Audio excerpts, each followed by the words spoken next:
n'y a plus trop de doutes dans ce dossier.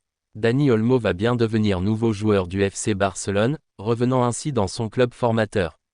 Comme le dévoile El Chiringuito vidéo à l'appui, le champion d'Europe 2024 est arrivé à Barcelone ce mardi soir.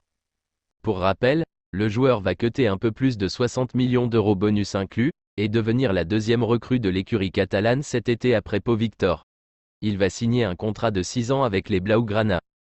Après la conclusion de l'accord avec le polyvalent espagnol Dani Olmo, le FC Barcelone a conclu d'autres accords ce jour.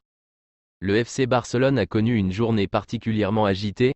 Nico Williams a donné des indices concernant son prochain club dans une vidéo, tandis que Deco s'entretenait avec le RB Leipzig pour sceller le transfert de Dani Olmo.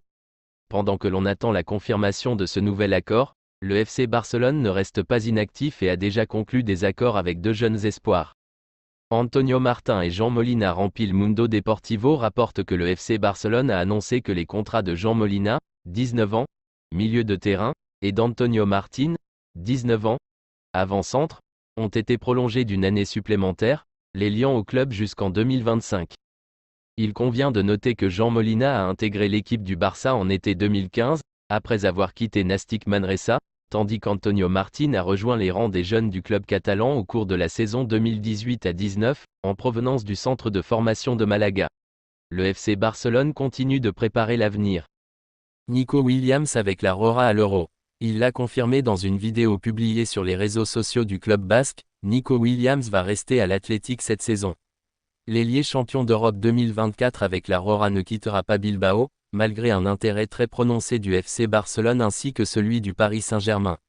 Le quotidien Marca dévoile qu'il y a 4 raisons qui expliquent cette décision. Il estime que pour lui, c'est le meilleur choix pour sa progression sportive, puisqu'il continuera d'évoluer dans un environnement sain et il découvrira même les compétitions européennes. Puis, à Bilbao, il reste tout de même assez bien payé et n'a pas forcément besoin de partir pour garnir son compte en banque.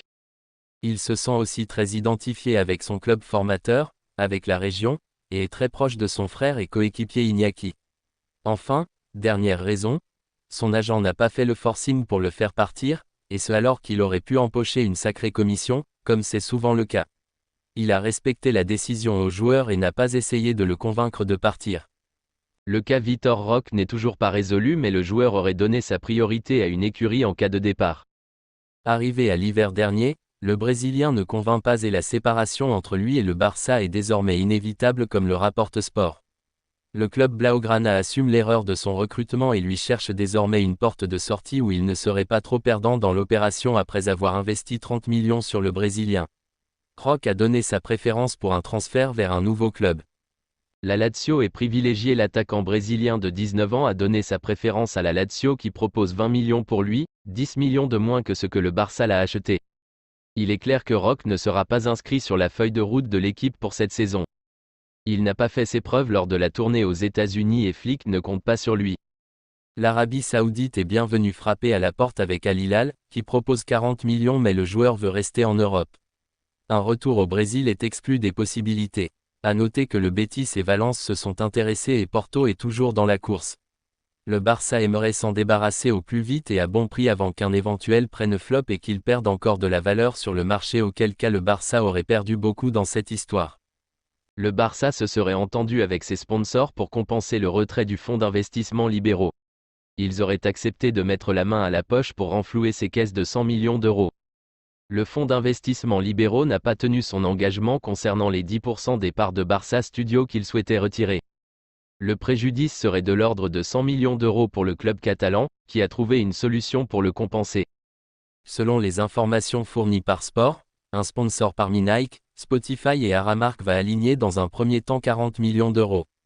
Ce montant va permettre au Barça de valider son passage devant le fair play financier espagnol et de pouvoir recruter selon la norme 1/1, c'est-à-dire de réinvestir les montants acquis avec les départs. Cela explique certainement l'accord trouvé pour Dani Olmo, Leipzig. Mais l'opération ne s'arrête pas là. Le média ajoute que les autres sponsors verseront 60 millions d'euros supplémentaires, ce qui permettra de compléter totalement le retrait de libéraux.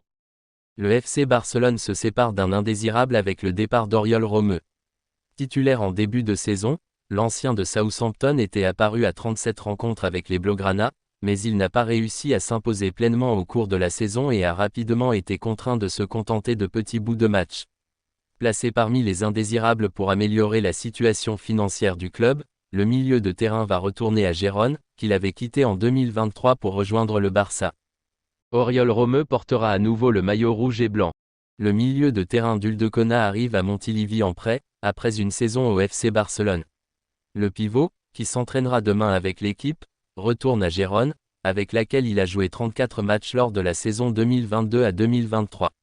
Romeu a une grande expérience des grands championnats. Il a joué pour le FC Barcelone, Chelsea, Valence, Stuttgart et Southampton, faisant 239 apparitions en Première Ligue, 27 en Bundesliga, 75 en La Liga, entre autres compétitions.